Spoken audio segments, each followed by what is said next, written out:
Hello beautiful people that watch my channel, how are you today? I wanna start this video apologizing for not uploading for like 3 weeks. But however, I have a really good reason for this. It's because...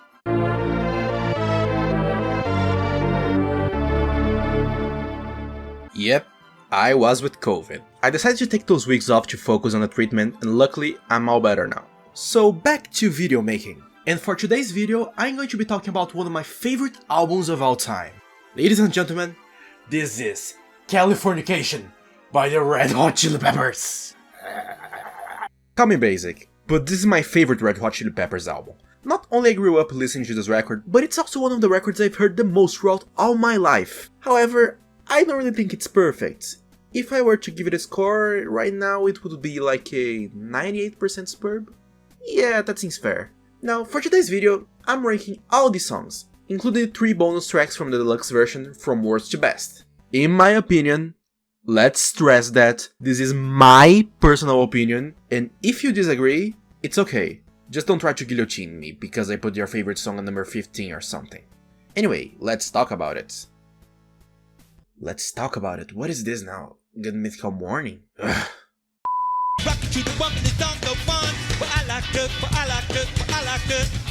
Anyway, the song that stands in the bottom is I Like Dirt. Why?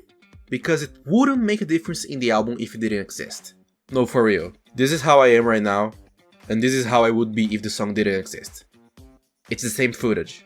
It's vaguely catchy, and overall, it's not really an offensive track. But the lyrics are confusing, and when I listen to the album, this is usually the one song I skip. So of course, it's in the rock bottom.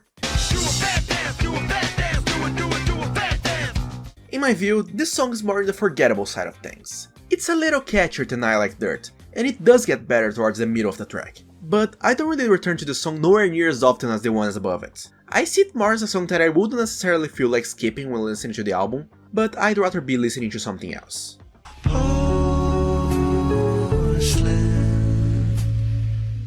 Now this song's quite interesting. I actually really like it. I think it's one of the most beautiful songs they've ever released, and it's always present in my relaxation and sleeping playlists. But in the context of the album, it lacks a lot. What do we want when we listen to a Red Hot album? Groovy bass lines, high intensity even in the slower songs, funkiness overload. This song has none of it. It's still gorgeous though.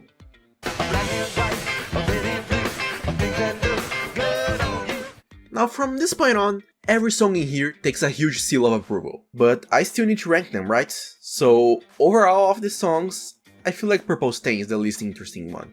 It does have cool bass lines, and Frusciante's guitar riff is really cool, but most of the song is kinda weightless. It only really kicks in after the second chorus. That's when we have a really good instrumental segment. That just happens to be the outro of the song.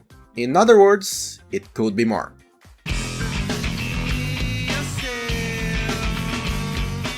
It's a similar case to Purple Stain, but the main difference here is that the part where it really kicks in is in the chorus.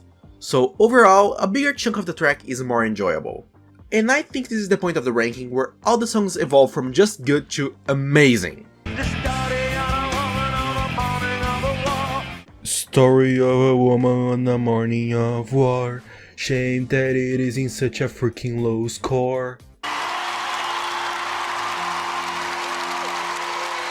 Easily is a legitimate fantastic song, but its notable characteristics are, well, yeah.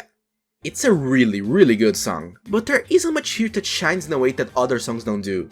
I feel like maybe I could give that credit to the closing guitar solo, but that's still not really extraordinary. Of course, I love the song, but other songs do better what it does.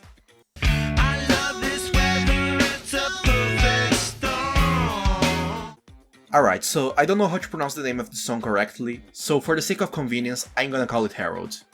Herald is easily the best of the bonus tracks. It has a really beautiful riff throughout, the chorus is amazing, and the more you listen to it, the better it gets. And towards the end we also get a sudden energy boost that switches the mood of the song to a more shablang pow pow pow one. And needless to say, I hella love it. And putting it in number 12 feels almost like a crime.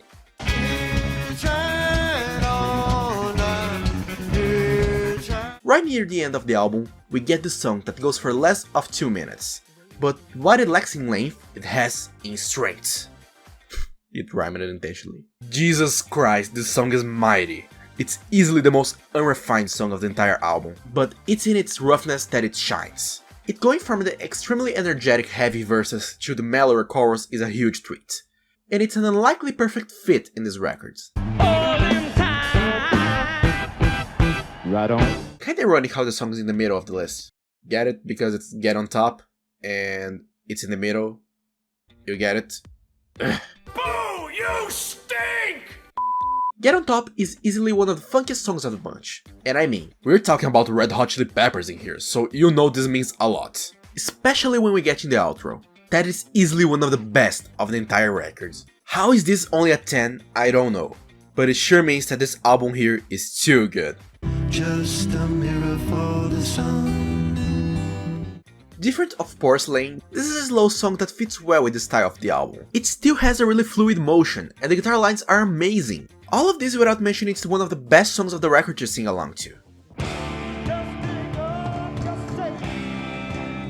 I don't even have to think twice to say that it's one of the most underrated songs of their entire career, and also one of the most unique. The feeling of listening to the song is like going through a sandstorm in the desert during the verses, and finding an oasis in the chorus. And during the third verse, we also get a hallucinating guitar performance from Frusciante, that later becomes the outro and closes the song in one of the most potent ways of the entire album. Seriously, how I missed out on this in my top 10 underrated Red Hot Chili Peppers songs list? We all know this one, it's an obvious classic, but now, tell me, is it the best song on the album?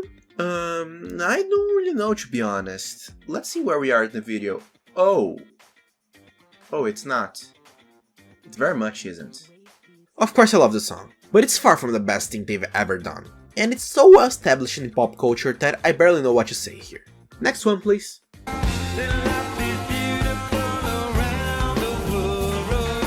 The opening song of the record starts things up with loads of strength, and it's honestly to me a fantastic way to open the album. It begins very in your face.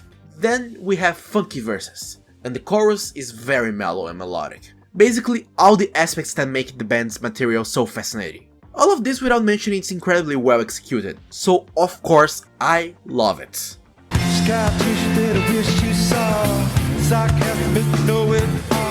I don't think the song could be any better than how it already is.